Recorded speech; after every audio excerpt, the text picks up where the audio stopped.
il y a de plus en plus de CO2, aussi appelé dioxyde de carbone, dans l'atmosphère. Mais à qui la faute?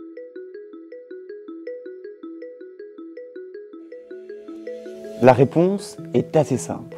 C'est à cause des humains. Et surtout de la pollution qu'on émet. Depuis les années 1800, le monde a connu un événement majeur. Ça s'appelle la révolution industrielle. Le changement est énorme. Et fini la calèche, place à la voiture. Les hommes créent aussi le train et les avions.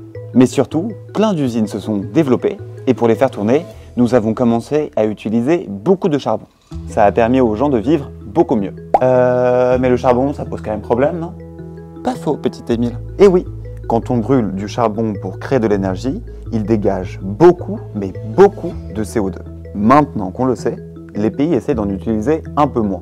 Mais d'autres énergies, comme le gaz ou le pétrole, en relâchent aussi. Alors, ce CO2 dont on parle depuis tout à l'heure, on sait comment le stocker. C'est le rôle des forêts ou des océans.